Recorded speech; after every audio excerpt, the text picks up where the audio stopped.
Right effort. The most important point in our practice is to have right or perfect effort. Right effort directed in the right direction is necessary. If your effort is headed in the wrong direction, especially if you're not aware of this, it is diluted effort. Our effort in our practice should be directed from achievement to non-achievement. Usually when you do something, you want to achieve something.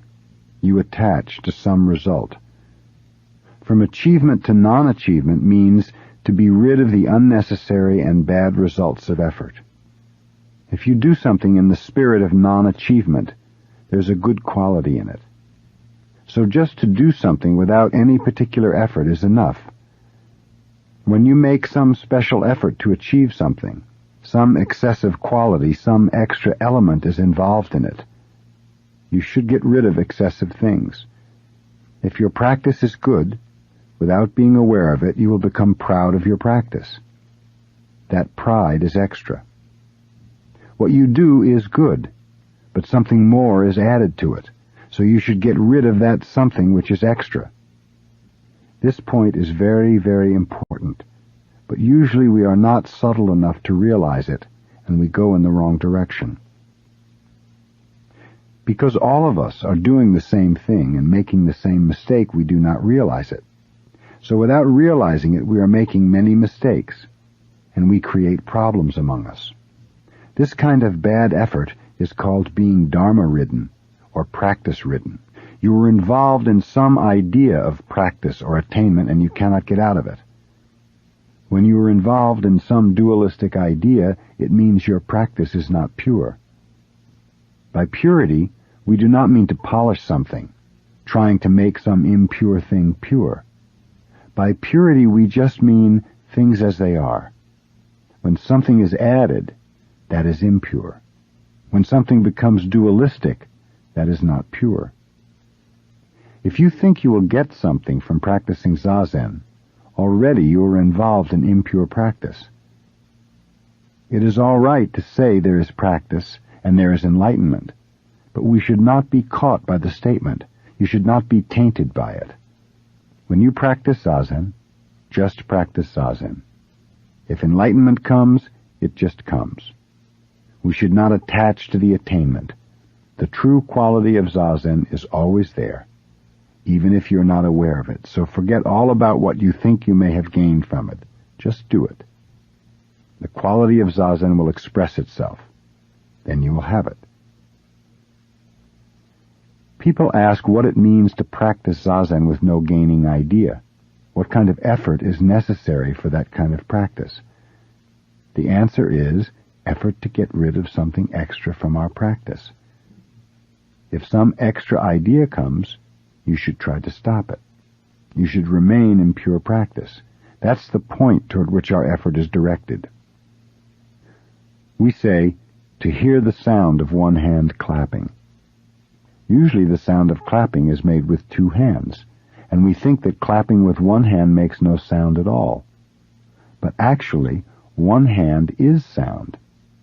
Even though you do not hear it, there is sound. If you clap with two hands, you can hear the sound. But if sound did not already exist before you clapped, you could not make the sound. Before you make it, there is sound. Because there is sound, you can make it, and you can hear it. Sound is everywhere.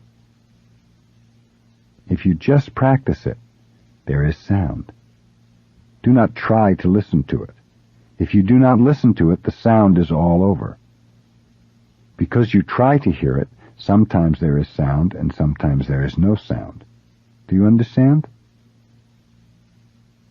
Even though you do not do anything, you have the quality of Zazen, always. But if you try to find it, if you try to see the quality, you have no quality.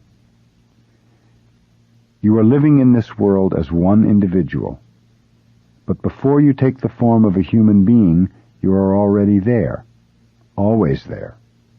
We are always here. Do you understand? You think before you were born you were not here.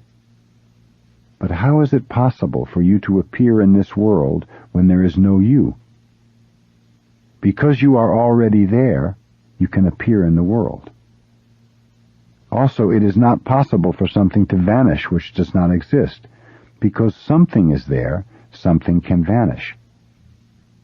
You may think that when you die, you disappear, you no longer exist. But even though you vanish, something which is existent cannot be non-existent. That is the magic. We ourselves cannot put any magic spells on this world. The world is its own magic. If we are looking at something, it can vanish from our sight. But if we do not try to see it, that something cannot vanish. Because you are watching it, it can disappear. But if no one is watching, how is it possible for anything to disappear? If someone is watching you, you can escape from him. But if no one is watching, you cannot escape from yourself. So try not to see something in particular. Try not to achieve anything special. You already have everything in your own pure quality.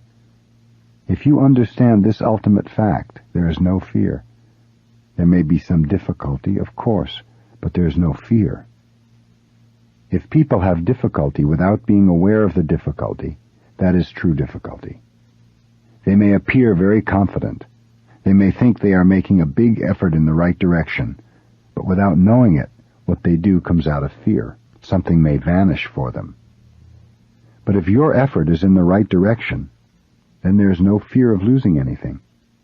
Even if it is in the wrong direction, if you are aware of that, you will not be deluded. There is nothing to lose. There is only the constant, pure quality of right practice.